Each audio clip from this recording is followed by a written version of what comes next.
Hey, this is Cassie, and you're watching Blue Blood Sports TV. Shout out to Blue Blood Sports TV. You're watching Blue Blood Sports TV. Shout outs to Blue Blood Sports TV. You're watching Blue Blood Sports TV. Hola, habla Cindy, está viendo Deportes TV. What's good, YouTube? It's your boy, Blue Blood Sports TV, back at y'all with another one. So, Olympic bronze medalist, undefeated WBC American Heavyweight World Champion Deontay the Bronze Bomber Wilder, knocked out once beaten Cuban Southpaw heavyweight contender Luis King Kong Ortiz in dramatic fashion in the 7th round of their fight this past Saturday night in Las Vegas, Nevada at the MGM Grand. Deontay Wilder is nothing short but special.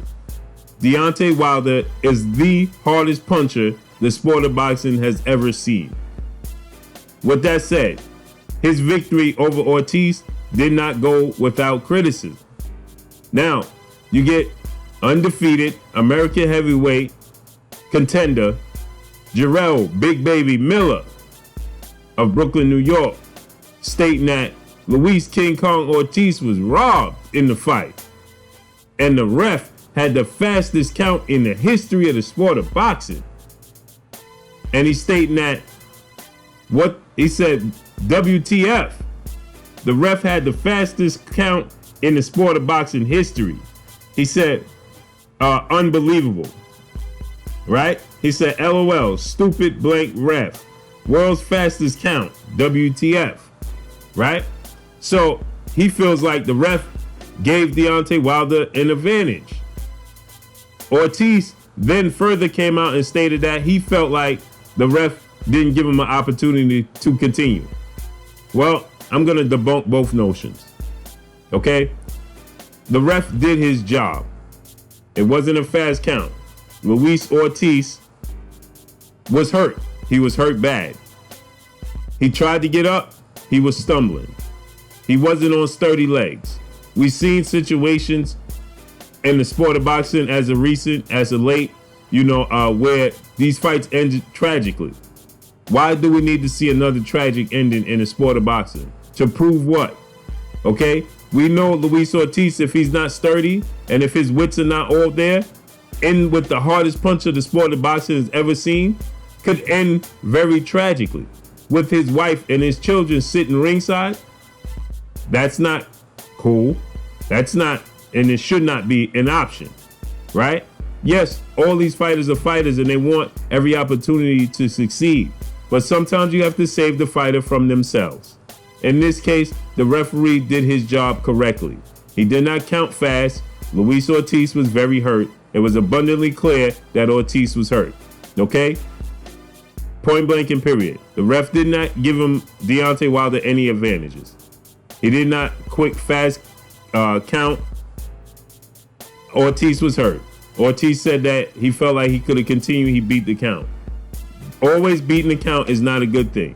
That doesn't mean that you're on sturdy legs. That doesn't mean that you should continue to fight. We've seen this before. A lot of guys get up, they beat the count, and they stagger forward. The referee waves it off. It's no point in us having another tragedy in the sport of boxing. For what? To prove something to who? Right? This comes from a place of malice when people feel like they don't like a certain fighter.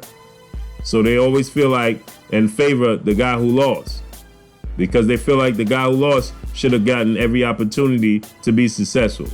Yes, Ortiz, had success in this fight. Yes, there are people, the judges saw Ortiz at the moment at the stoppage, the knockout took place. The judges had Ortiz ahead on the scorecards. That's okay. That's why Deontay Wilder has the equalizer. We don't need to see any more tragedies in the sport of boxing. Let's save these fighters from themselves. Point blank and period. Just like Buddy McGirt, he waved off the fight with Maximus. Maximus was sitting on his stool in the corner and he wanted to continue the fight. And that ended tragically. And Buddy McGirt stopped the fight, who was the trainer of Maximus at the time. He still stopped the fight and it still ended in tragedy. So we have to save these fighters from themselves. That wasn't a fast count and it was the right call. Point blank and period. There's a lot of guys that just don't like Deontay Wilder for whatever reason. I don't know. Maybe because he's outspoken. Maybe it's because he stands on his square. Maybe because he takes no shorts. I have no clue, truly, where this comes from. But you see guys like Floyd Mayweather Sr. saying that Deontay Wilder has no power and he can't punch. You see guys like George Foreman, as of lately, coming out and saying that he doesn't hit harder than Mike Tyson and he still has a lot to prove. But in the same token, he says beating Tyson Fury would catapult him into that category, into that argument. I don't understand. Now Jarrell Big Baby Miller is coming out and stating that Deontay Wilder got help and Luis Ortiz was robbed. That's furthest thing from the case. That couldn't have been no more further from the truth. You know, everybody bets against Deontay Wilder. I don't understand what this malice comes from. But I feel like, you know, we should uplift one another. Now I understand that Jarrell Miller feels like there's a personal gripe against Deontay Wilder. That's between him. I don't know. I wasn't there. But I will say this. I don't understand where this comes from. And there's no need for this to come there's no place for it. Point blank and period, in my opinion. But that's all I got for y'all. Y'all already know what it is. It's your boy Blue Blood Sports TV. Hate, like, comment, and subscribe. You haven't subscribed? Hit the subscribe button. Hit the like button. Hit the bell icon to get all the new notifications. Follow me on Instagram at Blue Blood Sports TV, all one word. Y'all already know what it is. Shouts out to the entire LDBC. Shouts out to New Media. Shouts out to Black Media Raw. Make sure you like and share these videos. That's all I got for y'all. Peace. Blue